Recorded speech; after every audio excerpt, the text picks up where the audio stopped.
Clubhouse.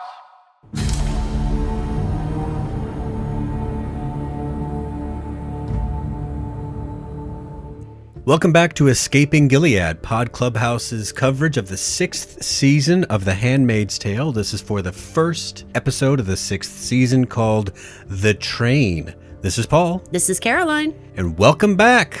I cannot believe it's been so long, Paul, and we are back discussing June and Serena Joy and all of the insanity that is going on in this insane world they live in. And all our fascist friends. Oh my gosh.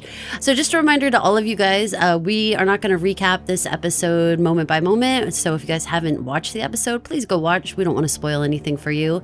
Additionally, this is not a political conversation. So we are going to talk about the story, the characters, the plot, things we want to happen, things we are going to try to predict maybe happening.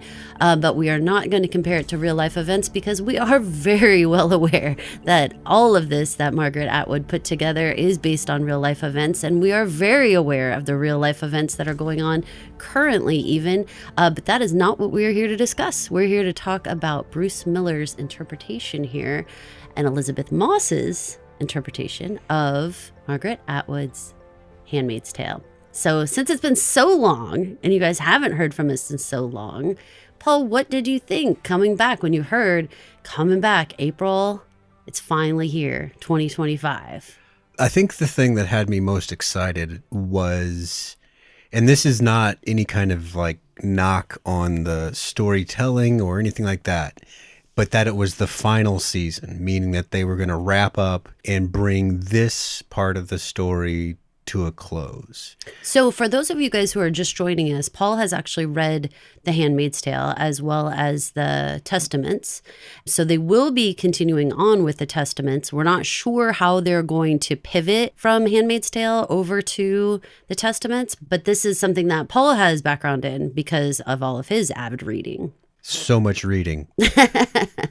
Yeah, but I'm going to try not to spill any beans, but I will constantly be making little mental comparisons as to where this story goes and where that story begins. And if something is just like, wow, that's really dovetailing nicely, I might bring that up. But if it's like, no, that totally disagrees, I don't know. I might just leave that alone. Okay, good to know. All right, well, let's jump right into this episode.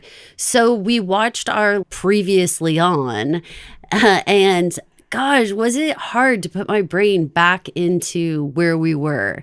I had to watch it and watch it and watch it. And finally, I'm like watching us get on that train and my brain is just swirling. There has been so much that has gone on that when you just watched that little previously on, I felt like my stomach was just in such a knot just to remember the previous seasons. I mean, in like a 2-second little, remember this is what happened before this season.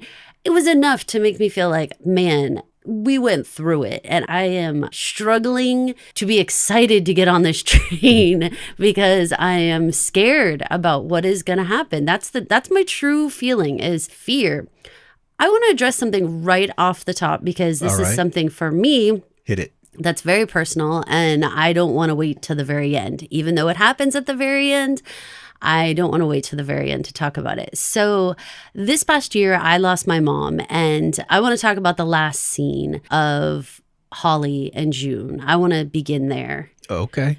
I have to say that the whole idea of thinking your mother has passed away, and then the idea of her calling your name in like a group of people, I was so happy for June. And so brokenhearted at the same time for my own reasons that this was, the tears that came flying out. I want to give lots of credit to Bruce Miller and to Elisabeth Moss and to everybody who came up with like the music and the pacing of that part, the buildup, of like following Holly from behind, her hands. And I quickly like looked upon, I was like, oh, it's her mother. It's her mother. It's her mother. I just know it's her mother. When did you realize it was her mom? Did you realize before I did, or? No, because the way they staged it was so intentional, because it was, there's this refugee camp outside this Alaskan village. people milling around everywhere. And in just one of the clips is just a woman doctor walking by. Mm-hmm. That's where it starts. Yeah. And it's powerful. I give them a lot of credit for that scene because, again, as somebody who's recently lost their mom, the idea of hearing her call your name and how that would feel and the relief to see her again.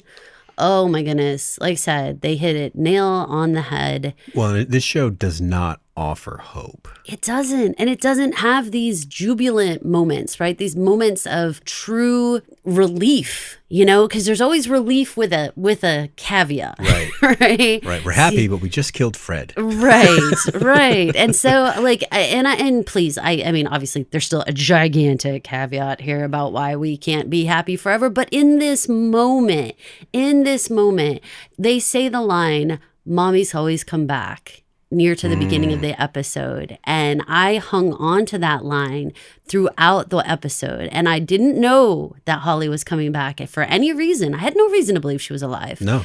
But that "Mommy's always come back" line that June is consoling Noah with, it just made my heart leap out of my chest. Like, oh my gosh, if this is like a theme, if this is what's going on this season, wow, and I felt some legitimate hope. And for those of you who listen to our Yellowstone podcast, one of the things we talk about often is in that series, they are constantly cautioning against hope. Mm-hmm. Like, don't have too much hope because you are just going to be crushed, basically. Yeah. The world is just that difficult. Life is just that complicated and hard. And of course, back then, Yellowstone, we're talking about prequel stuff, 1883, 1923.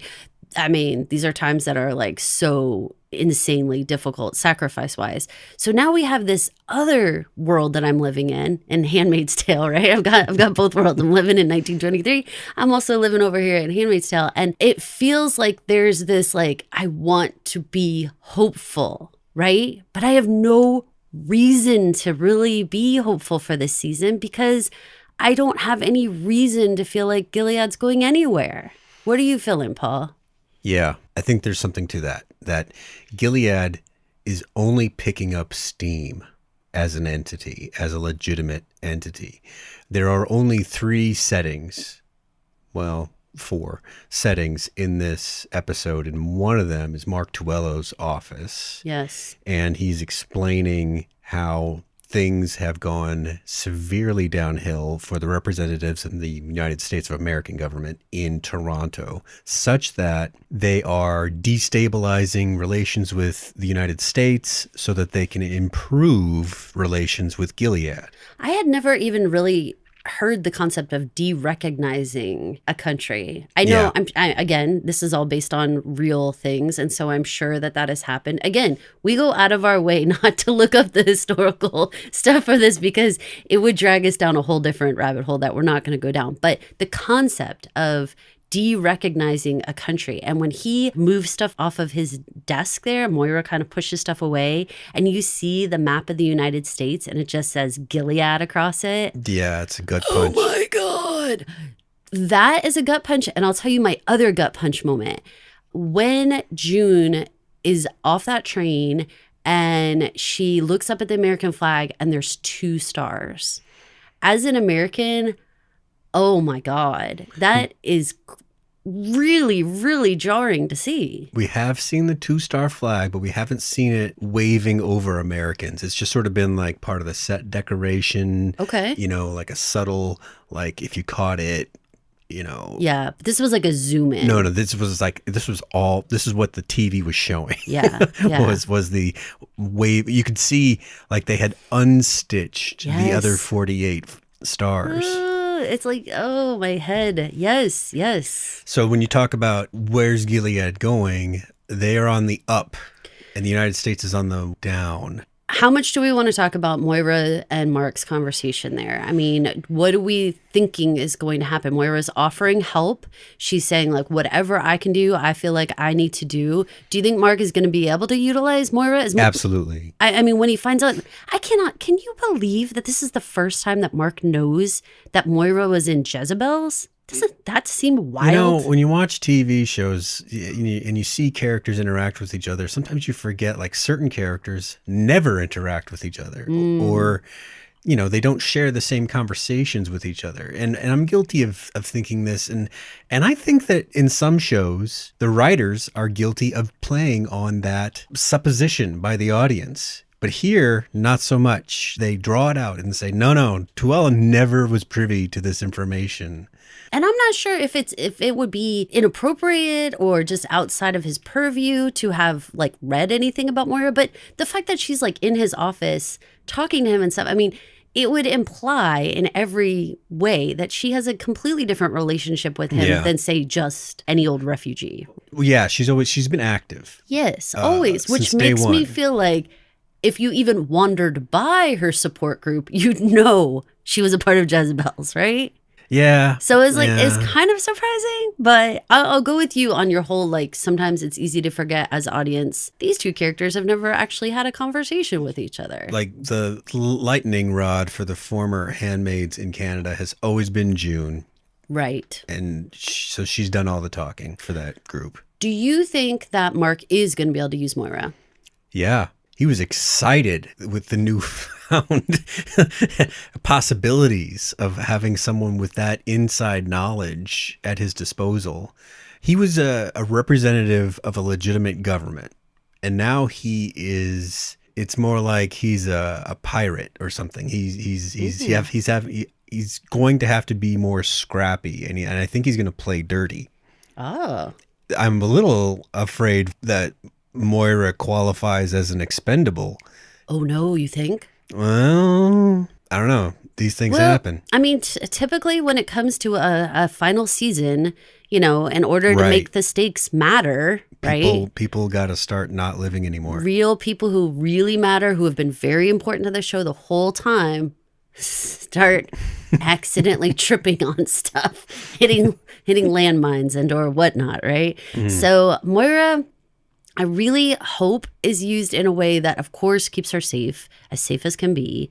But I agree with you. I think that Mark sees this as an opportunity to circumvent some of the new rules he's going to have to follow and continue to make some sort of inroads. I mean, he doesn't want to stop fighting. I mean, obviously. Now he's having to think in terms of, instead of like, international courts, blah, blah, blah. Now he's thinking of like guerrilla tactics, taking out targets, that sort of thing. Now, to be fair, I mean, he had started a lot of this stuff a while back. I mean, go back all the way to the matchbook with Serena, right? Giving the phone number, talking about Hawaii, like that kind of stuff, right? He's always been willing to blur the line a little bit, but now a little bit. It seems like he has no choice. He's willing to work with Mayday. What was his line was something like, find allies. You find your allies where you can. He's had to adapt in order to make that his new credo. Yeah. And I think is obviously a huge theme for this entire episode, but I'm sure this entire season is going to be that. So are you ready to leap over to the train riders? We can do that. Or we can look at the short snippet in New Bethlehem and then hit the train all at once. Okay, let's do it. So New Bethlehem. So for those of you listeners who don't remember, New Bethlehem was this concept of having a place where refugees from Gilead can come back and be in this sort of safe haveny, but also kind of isolated, so we're going to be on this island, definitely like still Gilead setting. Yes. But we're also going to kind of keep you like almost like in a zoo area over sort here. Of like a habitat, like a green zone in like Saudi Arabia, where it's like the rest of Saudi Arabia has to observe those laws. But in the green zone where the oil workers live from elsewhere, they still get to live like they lived wherever they came from. Okay. To a big extent, not completely. So Paul works for oil and gas, so that's really just his personal experience, not any type of research, because we're not doing real life examples. It's mostly movie based, The Kingdom, etc. There you go. But so what did you think about the idea of New Bethlehem and the idea that, first of all, we got to have a moment. We get to have a moment with Rose's dad too, which is like, okay, He seems like a pretty big deal. Yeah. So remind the listeners who he is. Well, the actor you might recognize, his name is Josh Charles, and he spent a long time on The Good Wife, and he's been a character actor in a lot of things. We did a coverage for a show during the pandemic called Away. Remember, he was on Away with Hilary Swank on Netflix. Yes. Anyway, so he doesn't come out and say, "Hi, I'm Rose's dad," but everything else that he says makes it sound like not only am I Rose's dad, but I'm very important in the government here, and I'm taking time away from that to make sure that you do what you say you're going to do, Nick. Yeah. Obviously, Nick is going to be... he's on probation. Yeah. Double secret probation. Yeah, he's on the beige, people, big time. So he is going to have to be monitored. And I thought it was fascinating to make it be your father-in-law who is the one who's going to be monitoring you, because that seems extra scary. Very Darth Vader-y. I mean, yeah, because on the one hand, he's got the Gilead handbook telling him what happens between a man and a wife is kind of up to them, but mostly the man. But then he's also got his daughter. Right. That's a really good point of that. Like, that's so fascinating, because he is there to protect his Rosie. He's there to love on his Rosie, right? Mm-hmm. And yet we have this like larger umbrella of like, you know, like you get it that it's so important for you to take care of your daughter, huh? But then we've got the rest of this going on. Fascinating. It's not a system big on picking out hypocrisy. No, definitely not. Definitely not. All right. Well, that covers our non-train settings. I mean, if you go back and listen to episodes, you might hear me say one thing or the other about Nick, but I've settled on I really actually like Nick quite a bit. You like him as a character? You like the choices he makes? What about him? Just the character. Just tell me. He's a survivor. He has worked his way up the ranks in a system that I still can't tell. This is how cool the character is. I still can't tell if he's a true believer or if he's just working the system to try to survive. Okay. I'm leaning towards survival, but he's doing a pretty good job of doing that. Punching Lawrence in front of a bunch of friends at his wedding, notwithstanding, he's made a lot of good choices to support his rise. I think a lot of it comes down to the way that he's played. There's this gesture that he makes when Lawrence is thinking that he's going to be put to death, you know, for his various betrayals. And they send Nick in to collect him and bring him in front of the other commanders for them to deliver their verdict, right?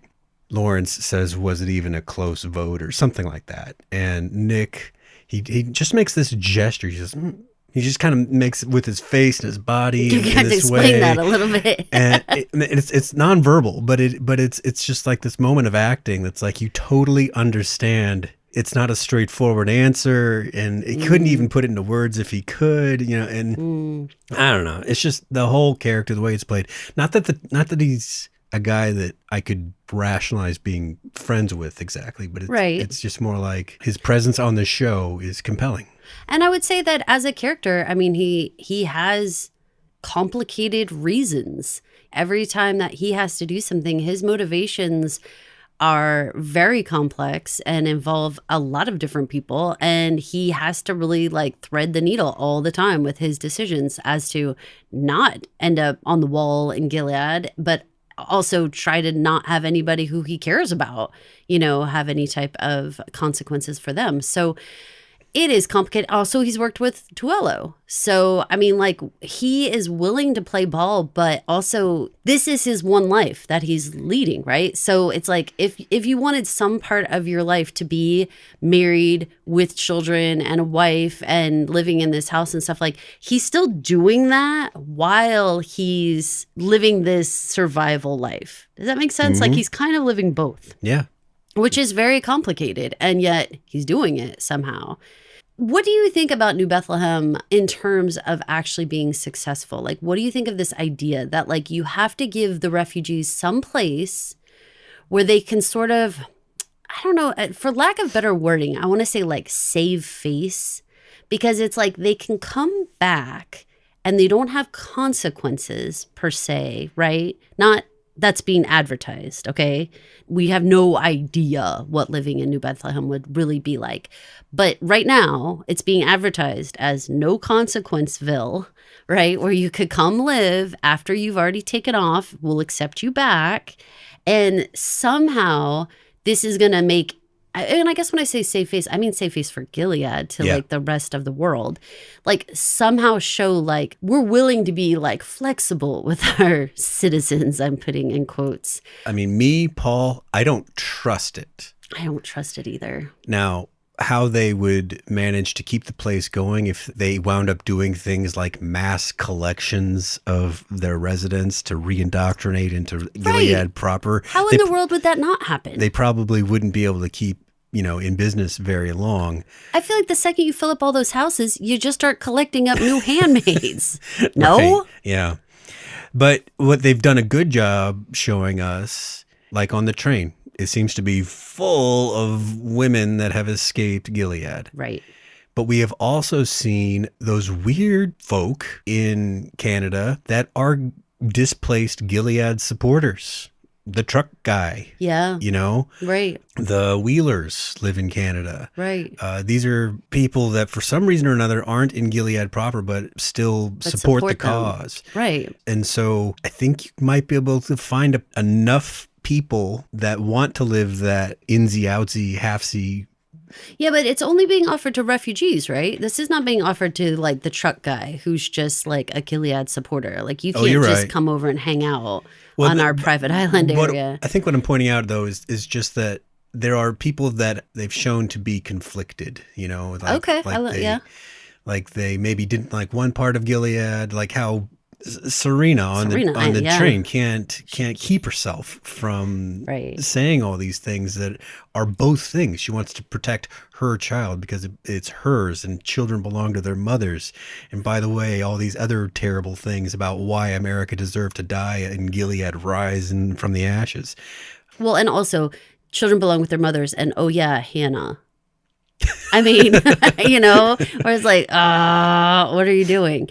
Yeah, very, very messy. I think that New Bethlehem, for me, when you were talking just then, I'm like listening to you and my brain is like thinking, New Bethlehem is like a white collar prison, right? It's like where you get to go when we're not going to actually do too much to you, but you're still most definitely a prisoner. Mm-hmm.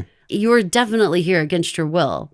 But somehow we're going to treat you a little bit nicer. But I don't know what that means. And again, anybody who would be willing to trust that, it feels like you're already halfway to being a believer. So it's like, because if you believe them in any way that this society could treat people well, then you kind of have to be believing in some of the stuff they're saying, right? You'd have to. Or at least have been brainwashed enough. Like maybe you left, but you didn't get the residue off of all that Gilead talk, and now you're back. I don't know. This just seems like a disaster. I don't know how it could be positive for anyone. Well, you could see that in addition to refugees, that if there were legit immigrants that were like, I want to buy the truck guy?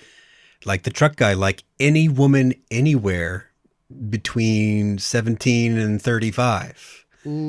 That you should be willing to accept all of them because that's how their society works. Yeah, that's. But so are you under the impression that they ever took volunteers? Like, I mean, post that initial establishing of Gilead, was there ever a time? I mean, we're in season 6. Yeah. So now, and there's a lot of years between seasons. So where do we think we are in terms of like, are people like actually willingly and legally able to immigrate to? I would bet it's not a huge number, but I would bet yes. Okay, because we haven't seen like no mechanism for that. Like we have not seen anybody, right? We've seen in other contexts that in certain metrics, birth rate, and environmental remediation. Right. That Gilead and nutritious food and whatnot. Right. Gilead is making progress where other nations are not. Right. But we haven't seen anyone from any of those nations want to come live there. Right. They want to come visit, right? Like we saw set up trade, whatever. Right. We saw like diplomats come from I want to say it was Mexico, right? It was Mexico. Yeah, and that was a long time ago, you guys. many moons. I don't know. New Bethlehem, big fat freaking question mark. Father-in-law ruling the island of New Bethlehem. Oh, Nick, I think you're going to spend a lot of time out on the porch. Whether it's your porch up on the roof or wherever you're gonna like, that's called your widow's walk, right? That's what they call it for when you're watching for your captain, your ship's captain to come in. The wife would stand up on the top of those buildings, like those houses, like how they look, and do the widow's walk back and forth, peace back and forth. That's what that man's doing up there. He's gonna be offering to like mow the lawn. He's gonna be offering to do anything for anyone, anywhere to get out of there. He'd be like, I'm gonna make a workshop in the garage. Yes. Whatever he needs to do. All right, Paul. Are you ready to get all aboard? All aboard, onto the train. I was like gonna do like a choo-choo. When season 5 ended, the train pulled away from us. When season 6 begins, we see the train during the daylight enter the picture. And although you and I have experienced like 2 full years between episodes, for them, it's been like 6 hours. Yeah, it's been like no time at all. That's kind of how it was like when the two of them see each other. It's like, it's been no time at all, man. Yeah. Right? So, all right, question 1. Do you think, when you saw this train, did you think that we were actually going to make it to Vancouver? Nothing has ever gone to plan like that, you know? Right. So, no, I didn't know what the obstacle would be. But no, I didn't expect that we were getting to Vancouver. I didn't think so either. Every part of me was thinking the second it's going to get dark, we're going to hear the of the train, and either we're going to like, something's going to have been in the tracks. Revolutionaries. Well, because we've seen that. If think about previous seasons, we've seen the trick of putting something on the train tracks, of derailing and causing problems, right? So we've seen that trick done. So that was like, this is concerning. But also it just felt like you said, there's no way that this train full of predominantly women and children, it seems. American is going to safely make it to Vancouver. That felt like, nah, that ain't happening. But I was shocked to hear that they weren't going to Vancouver, that they were actually going to Alaska. That was all like... That's actually a kind of a net positive. It was, right? As opposed to being thrown out of a train car, or as opposed to... Yeah, things were just hot in Toronto, but they were bad in Canada. Vancouver's still Canada. Facts, all of that. Alaska is the United States. It's unknown, though. It is United States, but what does it mean to be the United States anymore? And if you're becoming de-recognized as a country, does that mean your land's up for grabs, or what does that mean? Well, if you're Alaska, I think you instantly recall all of your National Guardsmen, and you look very seriously at all of your oil reserves and drill them all. Okay. Because you don't have the rest of the lower 48 anymore. You're basically the country's. I mean, you might even nationalize oil, actually. Okay. Because if it's just Hawaii and Alaska, are we seriously needing 7 different oil companies drilling out there? Or do we really need to kind of focus up? You're stuck in oil man talk. Okay, so let's just say, generally speaking, gather your resources, right? That's a big yay. Yeah, for I mean, sure. they're not defenseless because oil is something people will want, even for in trade, the whatnot. Side world of Handmaid's Tale. Right. It's just they don't have much infrastructure for like everything else, growing food. Yeah, that's the first thought I had when they said Alaska I was like, oh man, there is like you're bringing in like a really brutal nature element that is like, you're right. It's not easy farmland. It's not someplace you can, grow some fruit trees and whatnot. Like this is challenging. Like fish. Yeah, and this is a challenging space. And even when everything's going great, it takes forever to get food shipments, or it takes forever to get like I've watched little TikTok things about like families who live in Alaska, and they talk about how do they do their grocery shop and like what that looks like and how much you have to buy of everything, and how, because they have to go on like a boat and a plane and whatever to go to the grocery store, and it's like a whole freaking scene. So knowing that's when everything's working great, I was like really having a hard time. Like it's in no way like a third world situation, but it could get there really quickly if you're dumping bunches of people in a situation that already doesn't have a lot of great natural resources or infrastructure. They have it for the amount of people that live there now. I think they have it, but for like everybody that would want to leave America and have to fit in one place, and that place be Alaska, they don't have that. I do have to say this that just like popped into my brain. Do you remember like Men in Trees and all that kind of that show? Yeah. Okay. The whole concept of that show is that there are so many men, single men in Alaska, that they're like literally falling out of the trees. Okay. They're just like, they're everywhere. They're everywhere. Okay.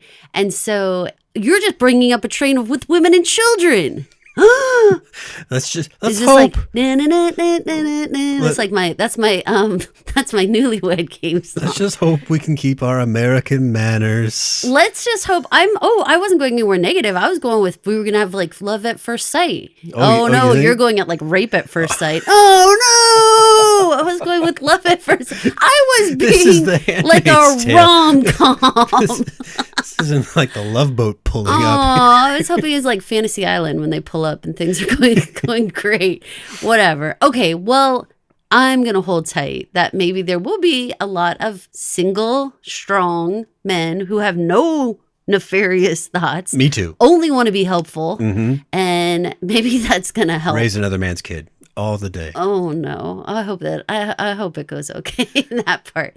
All right, so let's get down to some of the conversations that we had on the train, because there were definitely some moments, some quotes, some things we should be picking up on, and some things going on with Serena Joy that ended in quite a shocking moment. Serena, if you haven't rewatched the last couple of episodes, she went through kind of a lot in a short amount of time. Very short. That she wants to think has shifted the way that she sees certain things. One of those things is her ability to recognize irony, such as when she says, you think I'm going to steal your child? It's idiotic. We both looked at each other like, oh my God. What do you mean? The entire society you designed. Right. Steals children from their mothers. Exactly. Okay, so let's talk it through. Okay, so first we're getting a lot of like snippiness between the two of them. Actually, I had forgotten how close we were in timing, and I had forgotten. I mean, this sounds crazy. We will never ever really, let go ever what Serena Joy did here. Okay, and what she did to June, and all the things. Okay, never. But it still caught me off guard when June was kind of snotty with Serena the first time, when she was like, my arm really hurts and I need to get some sleep. Like, it came off so gruff to me out of the blue. And I was like, geez, June. And then I was like, oh no, girl, you have a lifetime pass. Right. I just had like a moment of like, geez, June. And then I was like, oh no. You can be a bitch to her forever and ever. Amen. Okay. Forget about that. But, yeah, so we are having this frenemy, going back to, they said it in how many different ways? We had them say, enemy of your enemy is my friend. Yeah. Resonates with the line in Tuello's office when he says, you find your allies where you can. That absolutely permeated this entire train thing, right? Is like, we both have to get through this. Although it seemed like everybody was being sort of like they would have been helpful. I don't know how to say this. Like, if there's other mothers in a group, I end up talking with them. It just accidentally happens. I don't know if dads do that, but I feel like moms do. And I feel like if you're looking for stuff like a diaper or I don't know, whatever, it might be natural to kind of look around and see who else has people your age or whatever all around you. So on one hand, I was actually surprised there wasn't more socializing amongst the women on the train. Where are you going to go? What's your story? What's going on? Or sharing snacks or something, right? Then I was balancing that with my complete, keep your head down. Nobody say your real names. Nobody, why are we not wearing baseball caps? Why do we not have sunglasses on or something? Do more to hide who you are, because you guys are such huge freaking symbols of this entire world, really. Think about how weird that is. The creator of Gilead and the known number one enemy of the state of Gilead or whatever, right? Yeah. They're traveling together. These are the two biggest, what do you call them? Not symbols. I don't know what to call them, but it's a good point. It's crazy that they're both in this train. If you think about the timeline, Serena was only recently on those jumbotrons at Fred's funeral for the world to see her face. And it's not like she's an inconspicuous 5'2", brown-haired she's a very tall woman. She's she stands out. She absolutely stands out. And she's beautiful. And everybody would be like, who's that? Again, you're right. With her praise bees and her... with the praise bees. When the praise bees started, I was like, oh, do not. Okay, so let's talk about June and Serena's relationship for a minute. All right. And then we're going to talk about them traveling together as this Oscar and Felix that they are. And they have to navigate now amongst this group of people that gets so crazy. So what do you think? Where are we in this relationship between Serena Joy and June? And what do you think about how much they both kind of looked out for each other? Serena is defenseless in the world outside Gilead. She doesn't know how to handle herself. She's new with this baby. She's new being independent. There's so many things that she does not have going for her. She needs someone that she can count on. And she thinks that there's this chance that maybe June is that person because they've gone through some hard times together, I guess. It's hard to rationalize all the stuff that Serena has done to her and be like, yeah, June's going to be in your corner. But it turns out that June, despite some of the hard things that she's had to do, is still in her core a good person and just can't let a mob tear apart a woman and a baby. I wonder if that speaks to core values and how each woman, despite themselves, can't even help it go back to whatever their core values are. So for her, motherhood, children and mothers, all the stuff that she has inside her, all the nurturing, all the loving, all the family parts, all the fight for your children, right? That's all in there. Serena Joy's Gilead, praise bees and Lord this and all that. It's her core values. And no matter what, she can't tamp down that either. And I want to also throw out the idea that I feel like we need to dissect why she gets a doctor for June. Okay. Is that self-serving because she needs June to stay healthy and with it? Or is it legitimately she went out of her way to go find a doctor? Now, that comes back and bites her in the, which it maybe is just, that's the point of that move of the story, right? We had to do that in order for it to come back to bite her so that June could have to come and defend her, right? Because it's none of that would have happened had she not gone to try to help June, right? So I don't know if that's just the point of the story device right there, or are we supposed to read something more into why would Serena do that? To go out of her way, to walk amongst all of those faces who could easily recognize her. The way I read it in the moment was that Serena is trying her hand at kindness and altruism. Like you mentioned with the core values, she thinks she is those things. But I took it as she wanted to help June. Now, I do see the logic in June is my only support here, and June is running on fumes. So I need to find her a doctor so that I'm not stranded without a support. But that's not how I took it at first. I hadn't thought about it until we were discussing this. And I thought it was a lot for Serena to do. I mean, it really was. I know she was initially saying she was just going to go get some food, and so we weren't going with the idea that she was, looking for help for June. But then, so it's possible that since she was just going to go look for food, she would benefit from that as well, right? Maybe the doctor recognized her at the food area and maybe even introduced himself or whatever, some way where maybe she didn't stick her neck out as much to get this doctor. Do you know what I mean? Like, she didn't go to get the doctor. She went to get food. Mm-hmm. But she said, I brought this doctor back. And then the doctor's like, hey, okay, I know who that is. So we don't actually know that Serena was like altruistic here and like went to go really get this help, right? Yeah. We just know that the doctor followed her back, essentially. How shocked were you that the doctor did recognize her and that no one else had? Once you realized how hunted she was, even amongst these people, how shocked were you that he was the only one that recognized her? Shocked isn't the right word. It's more like how we were saying we didn't expect the train to make it Vancouver, but we didn't know why. They did a pretty magnificent job of building up this scene, this mob riot scene, in such a way that I had no idea how it was going to come out. I thought there were few ways it could come out. I mean, I really thought they were going to start ripping her clothes off. Yeah. Because that's what it kind of looked like. Drop the baby or something really dramatic. Yeah, but there was something about that, though, the ripping her clothes off, because I assume what was happening in that moment when we kind of zoomed in on June was that I was getting through her, right? I'm getting into my June body. You guys aren't seeing me, but like I'm crawling into her skin right now. It's totally a transformation. I'm doing like the whole mime thing.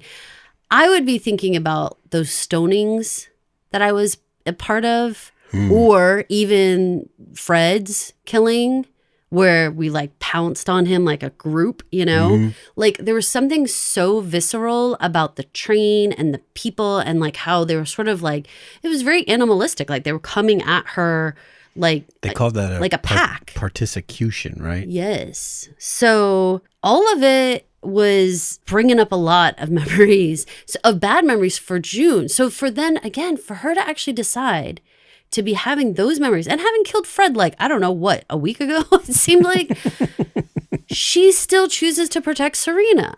Mm-hmm. And so do we just say, okay, because at the end of the day, she's Holly's daughter and do no harm, help the people when you can. That's who she was raised by. That's the closest thing that I can think of to rationalize why she would still have any humanity left in her that she can spend on Serena Joy. In a lot of people, you run out of kindness if you've been bit too many times, right? Yeah. And no one would blame her. I don't think anyone would blame her one bit. I wouldn't have blamed her if she had taken the babies, because she kept saying, hand me Noah, hand me the baby.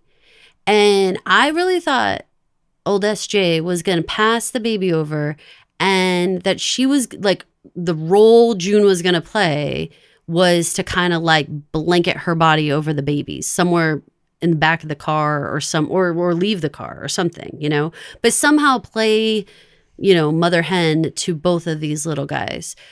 So I didn't actually expect her to protect Serena. Not really. I really didn't expect that. And how shocked were you on the way that the police played that? Totally, because the Canadian police have been kind of dicks so far. What? So what do you say, dicks so far? Luke's in jail for self-defense. They had to get he'll get out on trial. I'm positive, or even when they bring him up on charges, because that hasn't even happened yet, so far as we know. It's only been one night, so yeah. I mean, I feel really, really secure. Once Moira said, "I have all the ring footage," it clearly shows what happened. I felt like that was it. That we don't even need that much more of Luke's story, because I feel like what Moira said is true. And I do feel like the Canadian courts have proven to be actually reasonable. So I'm looking at it like Luke's only going to be in there for like a couple days. The idea that even as just a human, though, in a place like Canada, where, this is the post-Gilead world, so maybe Canada hasn't been able to maintain the polite reputation that they enjoy today. But the concept that this human being would basically give tacit approval for another mob of humans to just do what they will to this woman is kind of unimaginably harsh. Yeah. So I didn't see it coming. He just made this like turkey neck at me, like, didn't see it coming. I think I did not see it coming at all. I didn't know what he was doing, and I didn't know what Serena Joy was doing, and I wasn't really sure what June was doing until it all sort of started to unfold, and then I was like, and June's like, shut up, SJ, shut it. Won't. Because she won't. America was full of whores, she said. When she said that line, I was like, oh, girl. What are you even doing? Oh my God, what are you even doing? In a lot of ways, it shows us where she is. Like, if there is any redemption for Serena, she's not close yet. You know, they threw her off a train, Paul. They threw her off a train tonight. But will that be enough for her to know, like, that belief system got me thrown off this train? I don't know. That's a very good question. Because like I said, I think if we were going with the idea that if push comes to shove, you go back to your core ideals, we saw her at most shoved yakking about whores. I mean, that's where she's going to go back. That's her neutral place, is to go back to thinking like that. So we all do, yakking about whores. Yakking about whores. SJ, that's what you're up to today.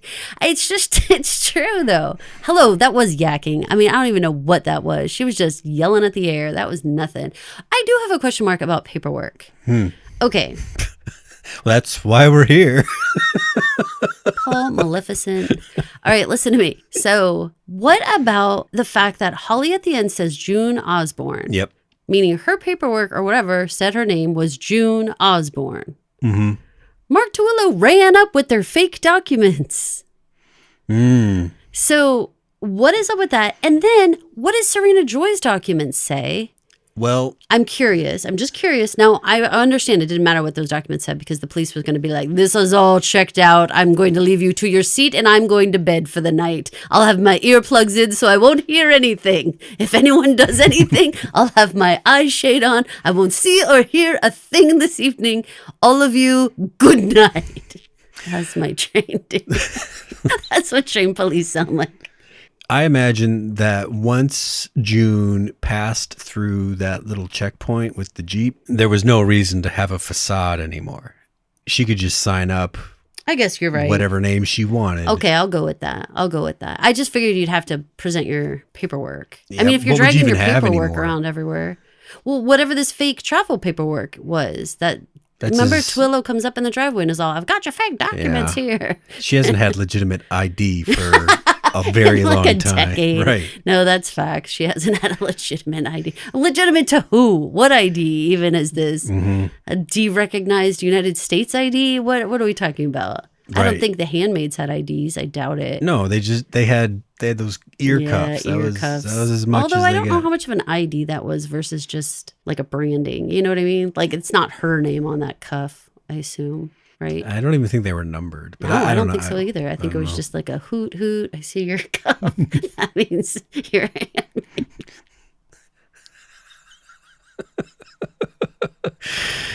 All right. I think we're getting close to the finale of this one, Caroline. I could tell by watching this one episode why they needed to give us 3 on one night, though.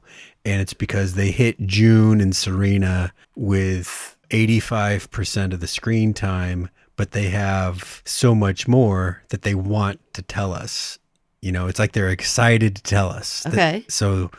But like we got like a little taste of New Bethlehem, a little taste of whatever Mark's, new mission will be. So am I betting that... wait, is it like Mark and Moira on their new mission? So am I betting that the next episode, I mean, obviously every episode is going to revolve around June, but will it have that same big percentage? I don't know. We got to find out where Serena got kicked off the train and how she fared. I mean, she's going to walk her way to Alaska. I don't have any idea. I don't know what to think. I don't know. I don't know what she does. And what happens when she shows up in Alaska? Every single person on that kilometers. train. Yeah, because that's how they measure distance in that part Canada. Of the world. Yeah, right. Yeah, right. So many hectares. Oh gosh. But here's the thing. Everybody, when she gets to the settlement, knows her from the train. So that's no good. Mm-hmm. That's no good. Mm-hmm. Not good at all. I don't know. Well, what are your predictions? What do you want to see? Do you have any questions that you specifically want to see next week, or things that you don't want to see? I don't need to spend a lot of time with Luke's trial about the man that died. I could just use a couple words that he is done with that or whatever, and it's over and it's fine and everyone was rational. I don't need a lot of time with that story. I want to see more of Nick and Rosie's dad. I want to see some of that play out more. I want to catch up with Commander Lawrence and and his new wife. He's always so entertaining. He is. With the witty remarks that he makes.